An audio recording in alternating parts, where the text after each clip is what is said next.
የህዝብ ተወካዮች ምክር ቤት እንደተባለው ያው መስከረም ላይ ስራቸውን ይጀምራሉ።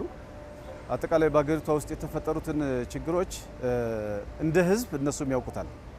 ስለዚህ እንደ ህዝብ ሲሰሙት የነበረውና ሲያዩት የነበረውን ይሄ የሰላም ጉዳይ ስለሆነ በጥንቃቄ አይተው መፈተሽ ያለባቸው ይመስለኛል። የተለያዩ የህብረተሰብ ክፍሎችን የማወያየት ሁኔታዎች እየታዩ ነው ያሉትና እነኛን ችግሮች በመሰብሰብ ምንድናቸው የሚሉትን ካየ በኋላ ፓርላማው በስፋት መወያየት ይኖርበታል። ከተወያየ ደግሞ ያንን ለዛ መፍትሄ ማስቀመጥ ይገባል።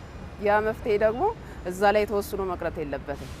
እስከ ታችኛው የመንግስት አካል ያለው እስከ መዋቅር ድረስ ህዝቡ ዘንድ እስከሚደርሰው አካል ድረስ ጥብቅ የሆነ መመሪያዎችን የማስተላለፍ ሁኔታዎችን የማመቻቸት ሄዶ ደግሞ ምንድነው በሱፐርቪዥን ፓርላማው የመከታተል ኃላፊነት ይኖርበታል።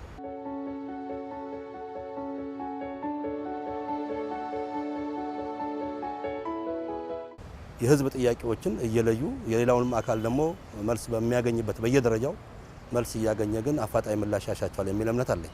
የህዝቡ ኢንተረስት ቢታወቅ ጥሩ ነው።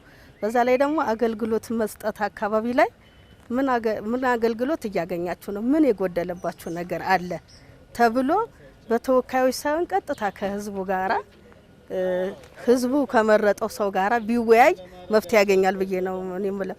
በኑሮ ውድነት ደግሞ እየታየ ከሆነ ነጋዴው እየጨመረ ነው በራሱ ፍላጎት። ያንን ደግሞ ኮንትሮል የሚያደርግበት የራሱ ሲስተም መንግስት ቢያዘጋጅና የራሱን ሲስተም ቢዘረጋ ጥሩ ነው።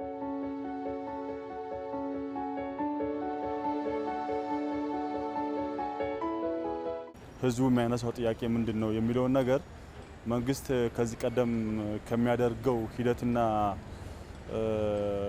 አንዳንድ እንቅስቃሴዎች በበለጠ ታች ወርዶ ሰራተኛውን በማነጋገር እንደዚሁ ህዝቡን በማነጋገር ምንድነው መሰረታዊ ጥያቄዎች የሚለውን ነገር ላይ መፍትሄ ይሰጣል ብዬ ነው የማስበው።